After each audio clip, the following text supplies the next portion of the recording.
بسم اللہ الرحمن الرحیم۔ السلام علیکم، تھرڈ ایئر کلاس۔ آج کا ہمارا ٹاپک ہے مونسون وینڈز اینڈ لوکل وینڈز۔ مونسون وینڈز جیسا کہ نام سے ظاہر ہے یہ موسمی وینڈز ہیں، ٹھیک ہے، انہیں موسمی بھی کہتے ہیں۔ اور لوکل وینڈز جو ہیں یہ مقامی طور پر چلتی ہیں، جیسے لینڈ اینڈ سی بریز، نسیم بری اور نسیم بحری وغیرہ۔ سب سے پہلے ہم مونسون وینڈز کے بارے میں پڑھتے ہیں۔ مونسون وینڈز جو ہیں یہ کرۂ ہوا کی ثانوی حرکات ہیں جو محدود پیمانے پر چلتی ہیں، اور یہ جو ہیں گرمی سردی کے فرق یا خشکی اور تری کے درجہ حرارت میں فرق کی وجہ سے پیدا ہوتی ہیں۔ لفظ مونسون عربی زبان کا لفظ ہے۔ یہ ہوائیں چونکہ موسم کی تبدیلی سے پیدا ہوتی ہیں، اس لیے انہیں جو ہے مونسون ہوائیں کہتے ہیں۔ یہ ہوائیں موسم گرما میں سمندر سے خشکی کی طرف اور موسم سرما میں خشکی سے سمندر کی طرف چلتی ہیں۔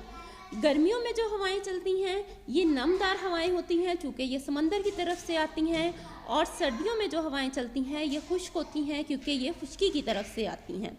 موسم گرما کی مونسون ہواؤں کے بارے میں ہم پہلے بات کرتے ہیں۔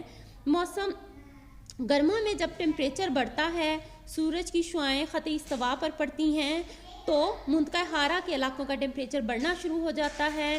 اس موسم میں ایشیا کے اکثر علاقوں کا ٹیمپریچر مئی اور جون کا کافی زیادہ بڑھ جاتا ہے، جس کی وجہ سے یہاں پر ہوا کا بہت ہی کم دباؤ جو ہے وہ پیدا ہو جاتا ہے، جس کی وجہ سے جنوبی سمندروں سے ہوائیں تیزی سے اس طرف چلنا شروع کر دیتی ہیں۔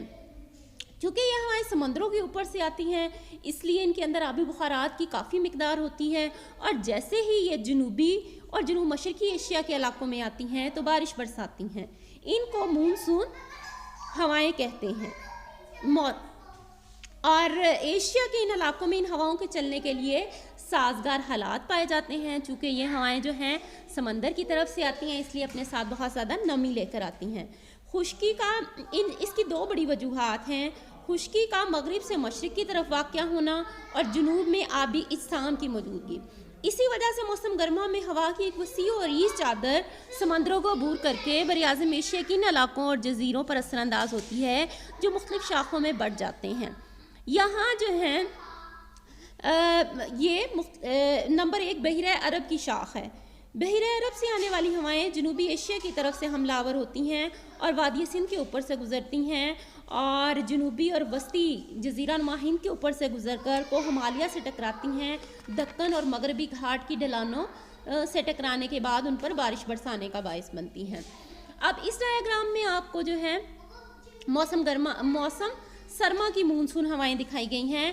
سردیوں میں شمالی نصف کرے میں حالات الٹ ہو جاتے ہیں، سورج خط جدی پر چمکتا ہے جس کی وجہ سے یہاں سردی کا موسم ہوتا ہے، براعظموں پر زیادہ ہوا کا دباؤ پیدا ہو جاتا ہے، جبکہ جنوبی سمندروں میں ہوا کا دباؤ کم ہوتا ہے، جس کی وجہ سے شمال میں جو ہیں ہوائیں خشکی سے سمندر کی طرف چلتی ہیں، اور یہ ہوائیں چونکہ خشک ہوتی ہیں اس لیے ان کی وجہ سے جو ہے بارش کم ہوتی ہے۔ اس کے برعکس جب یہ ہوائیں جزیرہ نما ہند کے اوپر سے گزرتی ہیں یا مشرقی ساحلوں پر پہنچتی ہیں سری لنکا کے، تو یہ جو ہیں نمی کو جذب کر لیتی ہیں، اور پھر یہ جو ہیں جنوبی ایشیا کے وسطی علاقوں اور وادی سندھ کے اوپر سے آنے والی جو ہوائیں ہیں وہ خشک ہوتی ہیں، ٹھیک ہے، اور لیکن جو ہے جزیرہ نما ہند اور سری لنکا پر جو ہے ان ہواؤں کی وجہ سے بھی بارش ہوتی ہے کیونکہ یہ سمندر کے اوپر سے گزر کر آتی ہیں، جس کی وجہ سے یہ اپنے اندر نمی کی مقدار رکھتی ہیں، اور جب جو ہے خشکی علاقوں پر پہنچتی ہیں تو ان کا ٹیمپریچر کم ہو جاتا ہے، جس کی وجہ سے یہ بارش برسانے کا باعث بنتی ہیں۔ دوسرے علاقوں میں بھی ایسی ہی صورتحال دیکھنے میں ملتی ہے کیونکہ ان علاقوں میں بھی موسم سرما میں بیشتر ہوائیں خشکی سے سمندر کی طرف چلتی ہیں، لہٰذا بارش برسانے سے محروم ہوتی ہیں۔ البتہ جب یہ کسی سمندر کو عبور کر کے کسی علاقے میں داخل ہوتی ہیں تو بارش برساتی ہیں۔ اس کے بعد ہم موسم گرما کی صورتحال دیکھتے ہیں۔ اس میپ میں جو ہے آپ برصغیر پاک و ہند کو دیکھ سکتے ہیں۔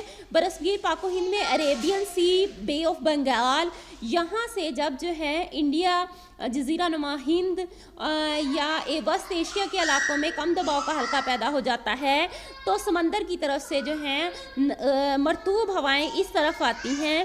یہ ہوائیں چونکہ جو ہیں سمندر کی طرف سے آتی ہیں اس لیے ان کے اندر بہت زیادہ نمی ہوتی ہے۔ اس کی ایک شاخ جو ہے ہے یہ کہلاتی ہے بحیرہ عرب کی شاخ۔ بحیرہ عرب کی شاخ جو ہے یہ جو ہے پاکستان کے جنوبی علاقوں سے جو ہے کی طرف سے جو ہے آتی ہے، اور دوسری شاخ ہے خلیج بنگال کی، یہ بے آف بنگال ہے جہاں سے وہاں سے یہ آتی ہیں، یہ سیدھی برما، میانمار اور ارگان یوما کے پہاڑوں کے ساتھ مشرقی ہمالیہ کا رخ کرتی ہیں۔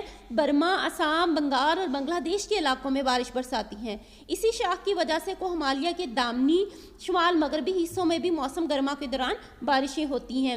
بارش کی مقدار بہت زیادہ ہوتی ہے، اور یہاں پر دنیا کا سب سے زیادہ بارش والا مقام جو ہے وہ ریکارڈ کیا گیا ہے، جو کہ ہے چراپونجی، اور جہاں پر جو ہے 1961 میں 930 سینٹی میٹر بارش ریکارڈ کی گئی تھی، اور ویسے سالانہ بارش کی مقدار 1 سے 3 سینٹی میٹر تک ہے۔ اس کے بعد ہم اسٹڈی کریں گے land and sea breeze. Land and sea breeze یہ جو ہے یہ مقامی ہوائیں ہیں، ان کو ہوا کی یہ تیسری حرکت سے تعلق رکھتی ہیں۔ یہ بعض مقامی طور پر جو ہے مخصوص حالات اور خصوصیات کے مطابق جو ہیں یہ اثر انداز ہوتی ہیں۔ ان میں نسیم بری ہے سب سے پہلے۔ نسیم بری جیسا کہ نام سے ظاہر ہے یہ خشکی سے سمندر کی طرف چلتی ہیں، اور نسیم بحری یہ سمندر سے خشکی کی طرف چلتی ہیں۔ یہ ہوائیں دن اور رات کے دورانیے میں فرق کی وجہ سے پیدا ہوتی ہیں۔ دن کے وقت جیسے جیسے گرمی بڑھتی ہے ساحلی علاقوں کی ہوا گرم ہو جاتی ہے، اس کا درجہ حرارت بہت جلد سمندر کے درجہ حرارت سے زیادہ ہو جاتا ہے، لہٰذا زمین پر کی ہوا گرم ہو کر اوپر اٹھ جاتی ہے، اور اس کی جگہ لینے کے لیے سمندر کی طرف سے ہوائیں چلنا شروع کر دیتی ہیں، جنہیں نسیم بحری کہتے ہیں۔ یہ ہوائیں عام طور پر 10 بجے سے رات 8 بجے تک چلتی ہیں۔ شام کو جب سورج غروب ہوتا ہے تو سمندر اور خشکی دونوں عملی انتشار سے حرارت خارج کر دیتے ہیں۔ مٹی کی یہ خاصیت ہوتی ہے کہ وہ پانی کے مقابلے میں جلدی گرم اور جلدی ٹھنڈی ہو جاتی ہے، لہٰذا سورج غروب ہونے کے بعد ساحلی علاقے قریبی سمندر سے زیادہ سرد ہو جاتے ہیں، جس کی وجہ سے سمندر کے اوپر کی ہوا بلندی کی طرف اٹھ جاتی ہے، اور اس کی جگہ لینے کے لیے ساحل کی طرف سے ہوائیں آنے لگتی ہیں۔ ان کو نسیم بری کہتے ہیں۔ نسیم بری عام طور پر صبح 10 بجے صبح سے رات 8 بجے تک چلتی ہے۔ نسیم بری اور نسیم بحری منطقہ ہارا کے ساحلوں پر بڑی باقاعدگی سے چلتی ہیں۔ اس کی وجہ یہ ہے کہ وہاں پر دن اور رات کے درجہ حرارت میں تفاوت کا بہت زیادہ فرق ہے، اس لیے اس خطے کے رہنے والے لوگ ان ہواؤں کو بہت زیادہ اہمیت دیتے ہیں۔ ان ہواؤں کا اثر عموماً 25 سے 32 کلومیٹر تک کی بلندی پر ہوتا ہے۔ ساحلوں پر رہنے والے لوگ ان ہواؤں سے بڑا فائدہ اٹھاتے ہیں۔ صبح صبح جب نسیم بری چل رہی ہوتی ہے تو اس کی مدد سے اپنی کشتیاں سمندر کے اندر لے جاتے ہیں، دن بھر شکار کرتے ہیں۔ شام کو جب نسیم بحری چل رہی ہوتی ہے تو آسانی سے ساحل پر آ جاتے ہیں۔ اس کے علاوہ نسیم کوہی اور نسیم وادی بھی ہے۔ یہ پہاڑی علاقوں میں دن اور رات کے فرق کی وجہ سے پیدا ہوتی ہیں۔ صبح کو جب سورج طلوع ہوتا ہے تو اس کی کرنیں سب سے پہلے پہاڑوں کی چوٹیوں اور بلندیوں پر پڑتی ہیں، اس لیے وہ گرم ہو جاتی ہیں، جبکہ ارد گرد کی وادیاں پر ابھی دھوپ نہیں پہنچی ہوتی، وہ ٹھنڈی ہوتی ہے، چنانچہ پہاڑوں کی چوٹیوں سے ہوا ہلکی ہو کر اوپر اٹھ جاتی ہے اور وادی سے چوٹیوں کی طرف ہوا چلنا شروع کر دیتی ہے۔ اس کو نسیم وادی کہتے ہیں۔ جیسے جیسے دن نکلتا جاتا ہے نسیم وادی تیز ہوتی جاتی ہے۔ جب سورج غروب ہوتا ہے رات کے وقت جو ہے نسیم کوہی چلنا شروع کر دیتی ہے، اور جو ہے یہ وادیوں سے چوٹیوں کی طرف جو ہے وہ چلتی ہے۔ آج کے لیے اتنا ہی۔ اللہ حافظ۔